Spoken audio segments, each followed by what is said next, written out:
تبدأ القصة 1987 في مقاطعة مونرو، ألاباما. رجل أسود يدعى والتر ماكميلان يعرف بجوني دي يدير عملا صغيرا لبيع لب الخشب. بعد العمل بدون إنذار اعتقلته الشرطة. تحتاجون رخصتي؟ أي شيء. أنتم خلطتم بيني وبين شخص آخر، أحدهم. أنا ما خلطتك مع أحد.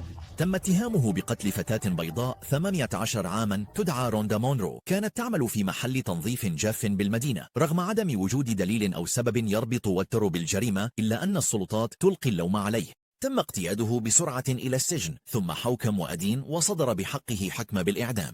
حتى قبل محاكمته احتجز والتر في جناح الإعدام، وهو جزء السجن الذي ينتظر فيه المحكومون تنفيذ الحكم. وضعه غير عادل ومخيف، يبدو أن النظام يعمل ضده فقط بسبب لون بشرته ومكان إقامته. ثم تنتقل المشاهد إلى شاب يدعى براين ستيفنسون.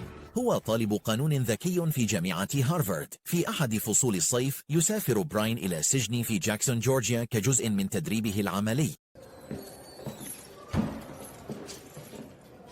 هناك يلتقي بسجين محكوم عليه بالإعدام يدعى هنري ديفيس. كان هنري متوترا وخائفا أثناء اللقاء، لكن براين تحدث إليه بلطف وهدوء. يخبر براين هنري أنه يزور نيابة عن لجنة الدفاع عن سجناء الجنوب، وهي المنظمة التي يعمل فيها كمتدرب، ويشرح له أن محاميا سيتولى قضيته قريبا، وأنه لا داعي للقلق بشأن تنفيذ حكم الإعدام خلال السنة القادمة.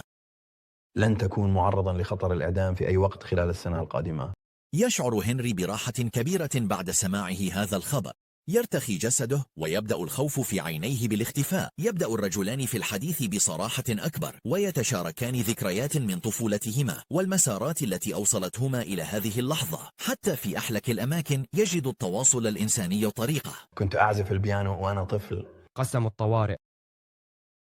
لكن اللحظة الدافئة والهادئة تنتهي فجأة. يدخل حارس سجن فظ وعدواني إلى الغرفة، وبدون أي احترام أو مراعاة يمسك بهنري ويسحبه بعيدا. عليك أن تصمت. لا بأس يا براين. سأواصل الصمود. لحظات كهذه تهزك من الداخل. لا يجب أن تبدو طبيعية، لكنها كذلك. يشاهد براين مصدوما من قسوة معاملة هنري. هذه اللحظة تترك أثرا عميقا بداخله. بعد عامين يتخرج براين من هارفارد. تتوفر له عروض عمل برواتب عالية، لكنه يختار طريقا مختلفا تماما. بدلا من السعي وراء المال ينتقل إلى ألاباما، فيها أكبر عدد من المحكومين بالإعدام. معظم الناس كانوا سيهربون بالعكس. أما براين ركض نحو النار. يريد براين مساعدة من أدين ظلما أو لا يستطيعون تحمل تكاليف محام جيد. يحلم بجلب العدالة لمن تم نسيانهم أو تجاهلهم من النظام. عندما يصل إلى ألاباما يلتقي براين مع آفا أنسيلي، امرأة مصممة على العمل إلى جانبه. لطالما أرادت آفا أن تؤسس مركزا قانونيا لمساعدة المحكوم عليهم بالإعدام. يقرر الاثنان التعاون معا وتأسيس مبادرة العدالة المتساوية، وهي منظمة تركز على الدفاع عن الأبرياء الذين اتهموا ظلما ومحاربة الأحكام الجائرة. ومع ذلك تواجه مهمتهم صعوبات منذ البداية. نحن نوفر للفقراء حقهم الدستوري في الحصول على محام. بيل. يا إلهي، هذا هو المدير التنفيذي لمنظمتنا. مالك عقار أبيض وافق على تأجيرهم مكتبا، ثم غير رأيه بعد أن علم أنهم سيساعدون المحكوم عليهم بالإعدام. يقول إنه لا يريد أن يكون له علاقة بعملهم. كان هذا التراجع مخيبا للآمال، لكن إيفا ترفض الاستسلام. أتمنى لكم يوما سعيدا الآن. يا له من شخص حقير. تسمح إيفا لبراين بالعمل من منزلها في الوقت الحالي. الحلفاء الحقيقيون لا ينتظرون الراحة، بل يظهرون حيث يكون الأمر مهما. أثناء عملهما في منزلها تشرح إيفا سببها الشخصي لهذا العمل. تتذكر أنها قرأت عن رجل في صف الإعدام لم يجد مساعدة قانونية. قصتها ظلت تطاردها. هذا الحافز دفعها للبحث عن من يساعد في النضال لتحقيق العدالة. وعندما أوشكت على الاستسلام تلقت مكالمة من براين عرض عليها دعما قانونيا، وكان لديه تمويل اتحادي للمساعدة في بدء مشروعهم. تقول إيفا إنها في أعماقها كانت قد قررت العمل معه قبل أن يعرض عليها الوظيفة رسميا. كنت موافقة قبل أن يعرض علي الوظيفة حتى. ماذا قلت؟ نعم، دوغ لا يعرف عن هذا الجزء. بعد. آسفة عزيزي. قريبا يزور براين سجنا لمقابلة 6 رجال محكومين بالإعدام، لكن حتى قبل أن يدخل يواجه تمييزا. يجب أن يكون اسمي في السجل. من المقرر أن أرى 6 موكلين اليوم. أنت حقا محام؟ سأضطر لتفتيشك. ادخل إلى تلك الغرفة هناك وانزع كل شيء. براين يشعر بالصدمة ويشرح أنه لا ينبغي معاملة المحامين هكذا، ومع ذلك يرفض الحارس إدخاله ما لم يوافق، وبدون خيار آخر يرضخ براين للأمر. حتى المحامون المدافعون عن العدالة لا يعفون من الإهانة. النظام يعرف، لا خجل.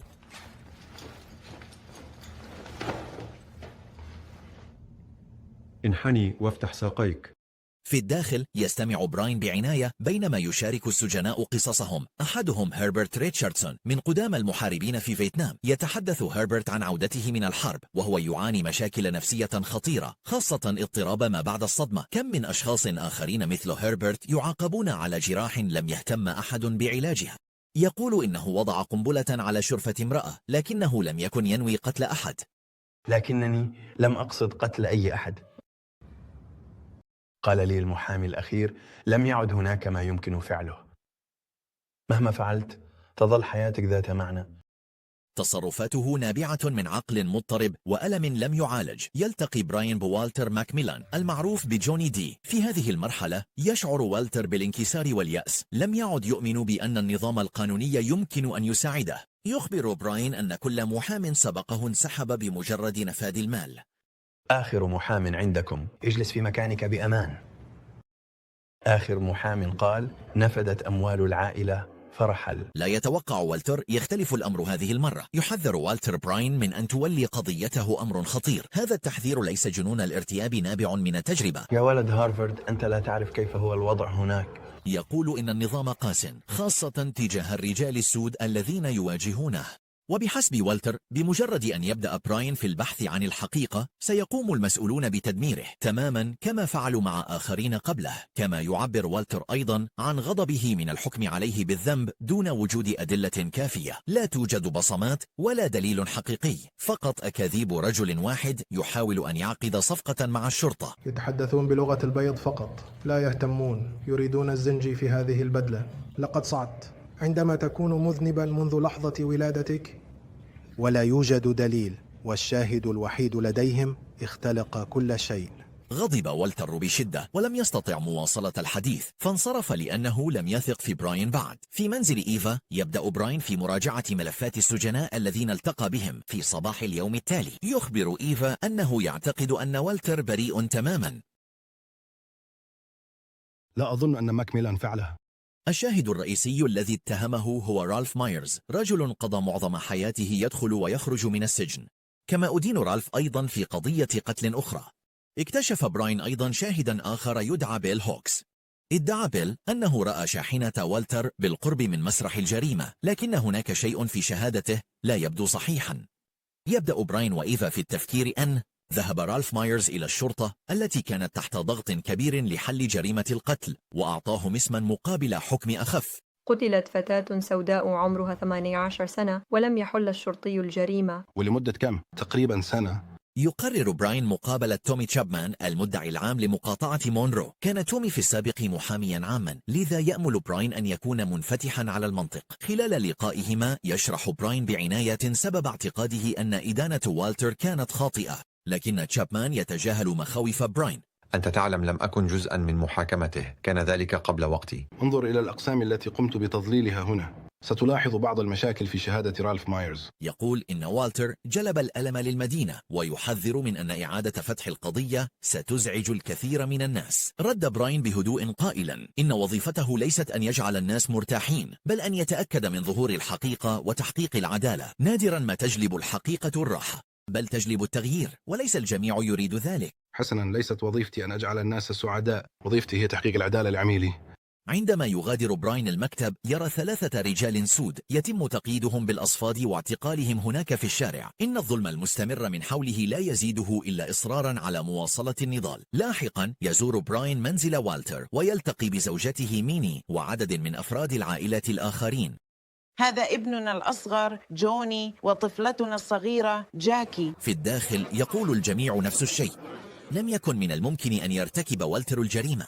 من وجهة نظرنا ما يمكن أبدا أن جوني دي ارتكب هذه الجريمة. كنت مع والدك في ذلك اليوم. استيقظنا 6 لنضع الشاحنة على الرافعة في يوم الجريمة كان والتر في المنزل يقيم حفلة قلي سمك لجمع التبرعات لكنيستهم. قضى اليوم مع عائلته بما في ذلك العمل على شاحنته مع ابنه جوني. خلال الزيارة كشف أحد أفراد العائلة عن تفصيل مهم آخر. في الماضي كان لدى والتر علاقة غرامية مع امرأة بيضاء، وعندما اكتشف زوجها الأمر أخبر المجتمع بأكمله. بعد ذلك بدأ الناس يثرثرون. في البداية وصفوا والتر بأنه خائن، ثم اتهموه بأنه تاجر مخدرات، وفي النهاية تحولت هذه الشائعات إلى شيء أسوأ بكثير. بدأ الناس يقولون إنه قاتل. عندما بدأ أحدهم يصفه بالقاتل لم يعد أحد يفكر في الأمر مرتين. على الرغم من أن ميني تألمت بسبب خيانة والتر، إلا أنها تقول إنه لا يزال والد أطفالها، وهي تدعمه مهما حدث. وقبل المغادرة تحدث براين مع دارنيل هيوستن صديق ابن والتر. يقول دارنيل إن شهادة بيل هوكس غير صحيحة تماما. في صباح يوم الجريمة كان بيل في الواقع مع دارنيل يصلحان محرك سيارة. كنا نصلح رأس المحرك في سيارة كامارو من الساعة 8 صباحا، وحتى كانا يعملان معا على إصلاح رأس المحرك، لكن كليهما كان قد تم اعتقاله بتهمة السطو. ثم بعد أن أدلى بيل بشهادته الكاذبة أسقطت الشرطة التهم عنه. في البداية كان دارنيل خائفا من التحدث، كان يخشى أن يؤدي مساعدته لبراين إلى وقوعه في المشاكل، ولكن بعد أن فكر في الأمر وافق على المساعدة. وقع على إفادة تؤكد أن بيل كذب في المحكمة. هذا الدليل الجديد يمنح براين أول فرصة قوية للنضال من أجل محاكمة جديدة، وربما تحرير والتر من صف الإعدام. أخيرا ظهر صدع في الجدار. في اليوم التالي يذهب براين لزيارة جوني دي مرة أخرى. أمي، شكرا لأنك وافقت على رؤيتي مرة أخرى. ولدهشته كان جوني يعلم بالفعل أن براين ذهب لمقابلة عائلته مؤخرا. تأثر جوني كثيرا بجهود براين، أصبح بإمكانه أن يرى أن براين جاد حقا في مساعدته. يشعر جوني بتأثر وإعجاب كبيرين تجاه كل ما يفعله براين، ولكن في الوقت نفسه يشعر ببعض الحيرة. ميني، أردت أن أعطيك هذا. يتساءل لماذا يختار رجل درس في مدرسة مشهورة مثل هارفارد أن يقضي حياته بمساعدة السجناء المحكوم عليهم بالإعدام. يفتح براين قلبه ويشارك ذكرى شخصية مؤلمة من ماضيه. منذ سنوات عديدة قتل جده بسبب شيء تافه، وهو تلفزيون أبيض وأسود. بعد هذا الحدث المروع لم يتقدم أحد لمساعدة عائلته. أدرك براين حينها أن الناس خارج مجتمعه لا يهتمون بما يحدث لهم. عندما كنت مراهقا قتل جدي، لأنهم بالنسبة لهم مجرد رجل أسود آخر قتل في الأحياء الفقيرة. يعترف براين لجوني بأنه يفهم شعور العيش في الظل، وأن تكون غير مرئي وغير مسموع. ذلك الشعور جعله يشعر بأنه غير مرئي، وكأن حياتهم لا تهم بقية العالم. وهذا بالضبط هو السبب الذي يجعله يقاتل من أجل العدالة ولأشخاص مثل جوني المنسيين. جوني يستمع بانتباه. كلمات براين أثرت فيه بعمق. بهذا الحديث الصادق والمشاعر وافق جوني أخيرا أن يسمح لبراين بإعادة فتح ملف قضيته. هل سيبدأ العمل؟ بعد هذه المحادثة يحدث أمر خطير للغاية. تعلن الولاية موعد تنفيذ حكم الإعدام بحق هربرت، رجل آخر محكوم عليه بالإعدام. أثناء حديث براين وإيفا تتلقى إيفا فجأة مكالمة هاتفية مرعبة. مرحبا أمي. شكرا يا عزيزتي. يهددها شخص ما محذرا إياها بأن منزلها سيفجر إذا لم تتوقف عن مساعدة جوني دي. إنها لحظة مرعبة، ولكن رغم أن حياتها في خطر ترفض إيفا التوقف. إنها قوية وعازمة، تعلم أن هذا العمل مهم، وحتى لو كان الطريق مليئا بالمخاطر فهي لن تستسلم. يواصل براين وإيفا العمل معا، وأول ما يقرران فعله هو إيجاد شخص في البلدة يعرف الحقيقة عما حدث ويملك الشجاعة ليتكلم. لكن يتبين أن هذا الأمر صعب جدا. معظم الناس خائفون للغاية. عائلة الفتاة المقتولة قوية جدا، ولا أحد يريد أن يعارضها. أنتم لا تعملون لصالح عائلة الفتاة المسكينة، لكن لا شيء لا أقوله. أنا محام أمثل جوني دي ماكميلان. ومع ذلك تثمر جهودهم عن نجاح صغير. يوافق ضابط شرطة سابق أخيرا على مقابلة براين، يدخله إلى منزله ويتحدث معه. هذا يمنح براين وإيفا الأمل. يشعران بالتشجيع بفضل هذا الانتصار الصغير. حتى الخطوات الصغيرة تزلزل الأرض إذا تحركت في الاتجاه الصحيح. يقرران اتخاذ خطوة كبيرة إلى الأمام. يستأجران مبنى صغيرا ويمنحان منظمتهما اسما رسميا: مبادرة العدالة المتساوية. مبادرة العدالة المتساوية. معك بريندا. يعكس هذا الاسم التزامهم العميق وطويل الأمد بالنضال من أجل الإنصاف والعدالة للجميع. وفي هذه الأثناء يحدث أمر آخر يجلب المتاعب. تقوم الشرطة باعتقال أرنولد أثناء عمله في وظيفته المعتادة. كيف بحق الجحيم يعتقلوني بتهمة الشهادة الزور إذا كل اللي قلته كان الحقيقة؟ لقد فعلوا ذلك حتى أمام مديره، مما سبب له إحراجا وصدمة. كنت عارف إني ما كان لازم أوقع على هذه الورقة يا رجل. يصبح دارنيل غاضبا، يعتقد أن براين هو سبب وقوعه في المشاكل، وينسحب فورا من قضية جوني. وقبل أن يغادر يطلب من براين أن ينقل اعتذاره لجوني دي. يشعر براين بالإحباط والانزعاج من هذا الوضع. يبدو الأمر غير عادل ويجعل الأمور أكثر صعوبة. بعد ذلك يذهب براين لمقابلة الشريف تايت. احتاج أن نتكلم معك. عندما يصل إلى مكتب الشريف يجد المدعي العام جالسا هناك أيضا. كان الرجلان يضحكان ويمزحان معا. من الواضح أنهما مقربان ويعملان معا. يدرك براين أنهما على الأرجح كانا يتعاونان لإعاقة تقدمه ومنعه من مساعدة جوني دي. خلال الاجتماع يعطي المدعي العام براين المزيد من الأخبار السيئة. لم يكن الأمر مهما. المحكمة رفضت طلبك لإعادة فتح القضية. يقول إن طلب براين لإعادة فتح قضية جوني قد تم رفضه رسميا. يشعر براين بالتحطم. إنه غاضب ومحبط. يخرج من المكتب وهو مليء بالمشاعر. شكرا لزيارتك أيها المستشار. لكن حتى مع هذه النكسة الكبيرة لم يستسلم. عاد إلى السجن وتحدث مع جوني دي.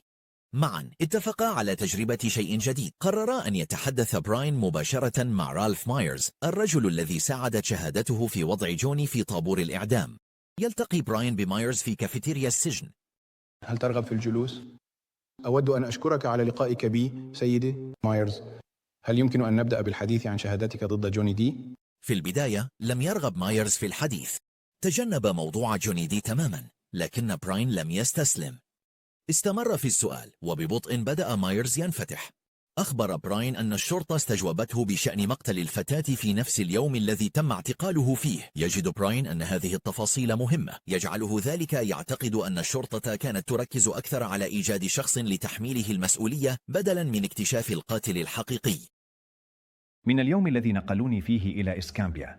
يقول إنه عندما يصبح الناس مهووسين بحل جريمة قد يفعلون أي شيء لتحقيق النتيجة التي يريدونها حتى لو كانت خاطئة. بعد ذلك نهض مايرز وغادر تاركا براين مع الكثير ليفكر فيه. سرعان ما بدأ براين يلاحظ مشكلة في تسلسل الأحداث. تم استجواب مايرز في 3 يونيو، لكن الإفادة التي استخدمت في المحكمة جاءت بعد ذلك بحوالي شهرين. هناك شيء ما لا يبدو صحيحا. يبدأ براين وإيفا في الاعتقاد بأن الشرطة تخفي الإفادة الأصلية التي قدمها مايرز. يقرر براين أن يحقق في الأمر. يذهب إلى محكمة مقاطعة إسكامبيا ويبدأ في البحث في ملفات القضايا القديمة. وبعد ساعات من البحث يجد أخيرا ما كان يبحث عنه، تسجيل صوتي على شريط. في هذا التسجيل يخبر مايرز الشريف تايت بأنه لا يعرف شيئا عن جريمة قتل روندا مونرو. سأكون صريحا معك، لا أعلم. نعم سيدي، هذا أصدق من أي شيء رأيته في حياتي. وما هو أكثر صدمة أن مايرز يرفض الإدلاء بإفادة كاذبة ضد أحد. تصدم إيفا عند سماع ذلك. هذا التسجيل يثبت صحة ما قاله جوني دائما. وبينما يحاولون استيعاب الاكتشاف يحل يوم تنفيذ حكم الإعدام بهيربرت. لحظة ثقيلة مليئة بالمشاعر. رغم أن الأمر مفجع يشجع جوني براين على البقاء هادئا ومتفائلا. تذكر الآن ما تدربنا عليه وما نفعله. يؤمن بمهمة براين ويخبره أن يواصل القتال حتى النهاية. في صباح اليوم التالي يتلقى براين مكالمة هاتفية. رفضت المحكمة طلبه بتأجيل تنفيذ حكم الإعدام بحق هيربرت. للأسف يقتل هيربرت على الكرسي الكهربائي كما أمرت هيئة المحلفين. هل يمكنني أن أودع صديقي إلى صف الإعدام؟ مع وايت بتهمة قتل ريتا كولينز في الخسارة مؤلمة للغاية، وبريان يشعر بالانكسار من الداخل، لكنه يعلم أنه يجب عليه الاستمرار. يقرر مواصلة القتال من أجل أشخاص أبرياء آخرين ما زالوا في صف الإعدام. لاحقا يظهر أمر أكثر صدمة. أثناء حديثه مع براين يعترف مايرز بشيء خطير. يقول إنه تم تهديده بعقوبة الإعدام وتعرض للتعذيب حتى وافق على الكذب في المحكمة. يطلب براين منه أن يقول الحقيقة في المحاكمة القادمة. هل نقلوك إلى صف الإعدام لأنك لم تشهد ضدهم؟ ثم جاء رائحة احتراق جلده. في البداية كان مايرز متوترا ومربكا، لكن يبدو أن برايان أقنعه أن هذه هي الفرصة الأخيرة لتصحيح أفعاله الخاطئة. في يوم المحاكمة لم يعد مايرز قادرا على كتمان الأمر، ينهار ويعترف بأنه كان قد كذب. يقول بوضوح إن جوني دي لم يكن له أي علاقة بجريمة القتل. هل كانت الشهادة التي أدليت بها في محاكمة والتر ماكميليان صحيحة؟ لا سيدي، على الإطلاق. الآن أصبحت قضية برايان أقوى. بعد قليل يدل طبيب مايرز بشهادته في المحكمة، موضحا أن مايرز عانى من مشاكل نفسية بعد تعرضه لصدمة كهربائية من الدولة. ثم يتقدم نفس ضابط الشرطة السابق الذي ساعد برايان في وقت سابق مرة أخرى، يدل بشهادته بأن جثة الفتاة وجدت ووجهها للأسفل وليس للأعلى كما ادعى مايرز. ويقول أيضا إنه تم فصله من عمله لأنه رفض أن يكذب في المحكمة. لذا لن أكذب في المحكمة. ثم حسنا، بعد بضعة أسابيع تم فصلي من القسم. قد مضى وقت طويل، وأؤمن أنه لا يوجد وقت متأخر لتحقيق العدالة. نطلب من المحكمة قبول طلبنا والأمر بمحاكمة جديدة للسيد ماكميلان. ومع ذلك حتى مع كل هذه المعلومات الجديدة يمر شهر آخر دون تحقيق العدالة، ولا تزال المحكمة ترفض منح جوني محاكمة جديدة. يقولون إن الأدلة ليست قوية بما يكفي لإثبات أن مايرز كذب، لذا يعاد جوني إلى منشأة هولمان الإصلاحية حيث يبقى في طابور الإعدام. يجب إعادة والتر ماكميلان إلى منشأة هولمان الإصلاحية حيث سيواجه حكم الإعدام بالصعق الكهربائي. لا. براين أيضا يشعر باضطراب عميق. يبدأ بالقلق من أن كل جهوده ربما جعلت الأمور أسوأ لجوني وعائلته، ولكن بعد ذلك وخلال زيارة للسجن يفاجئه جوني. يشكر برايان من أعماق قلبه. هذه أول مرة أشعر فيها أنني نفسي منذ أن تم حبسي، ولا أحد سيأخذ ذلك منا. يقول إنه ولأول مرة هناك من يقاتل من أجل الحقيقة، وهذا وحده يعني له ولأحبائه كل شيء. الأمل هو طوق النجاة. ولأول مرة لم يعد جوني مجرد سجين، بل أصبح رجلا يؤمن به أحدهم. بعد فترة تبدأ بالتساؤل عما يظنه الناس عنك، لكن إذا أخذوني إلى ذلك الكرسي الليلة فسأرحل مبتسما لأنني استعدت حقيقتي. بعد لقائهما يبدأ برايان في العمل على خطة جديدة. هذه المرة يستعد لإرسال جميع الأدلة إلى المحكمة العليا ألاباما في مونتغومري. هذه المحكمة لديها سلطة أكبر ويمكنها تجبر المحكمة الأدنى على منح جوني محاكمة جديدة. يظهر برايان في فقرة تلفزيونية مدتها 60 دقيقة. اسمه والتر ماكميليان ويعرفه أصدقاؤه باسم جوني دي، وقد كان يقول جوني دي إنهم يريدون إعدام الرجل الخطأ. يستغل هذه الفرصة للحديث عن قضية جوني وزيادة الوعي العام. وبفضل هذه الجهود تتخذ المحكمة العليا في ألاباما أخيرا قرارا كبيرا، فقد أبطلت حكم المحكمة الأدنى ومنحت جوني دي محاكمة جديدة. لكن تومي تشابمان المدعي العام يحاول إبطاء العملية. يطلب تومي تشابمان من المحكمة إيقاف الإجراءات حتى يتمكن من فتح تحقيق جديد. إنه يحاول كسب الوقت لإعادة بناء قضيته. بعد ذلك بوقت قصير يذهب برايان لزيارة تشابمان في منزله ويطلب منه دعم الطلب. يغضب تشابمان ويطرد برايان خارجا، ومع ذلك في يوم جلسة المحكمة يحدث شيء غير متوقع. يقدم برايان حجة قوية. خطابه أمام القاضي كان مؤثرا للغاية، ثم في خطوة مفاجئة يغير تشابمان رأيه، يقرر دعم الطلب. السيد تشابمان، ما هو موقف الدولة من هذا الطلب؟ القضية، وهل الدولة تعترض الطلب قاضي؟ ونتيجة لذلك تم إسقاط القضية.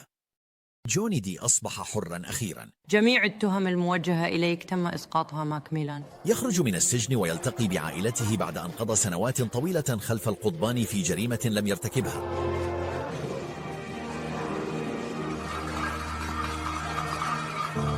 نحن معك يا أخي. في نهاية الفيلم تظهر ختمة مكتوبة توضح ما حدث بعد ذلك. تذكر أن برايان ستيفنسون وفريقه من المحامين ساعدوا أكثر من 140 سجينا محكوما بالإعدام. تحولت إحدى القضايا إلى حملة كبرى.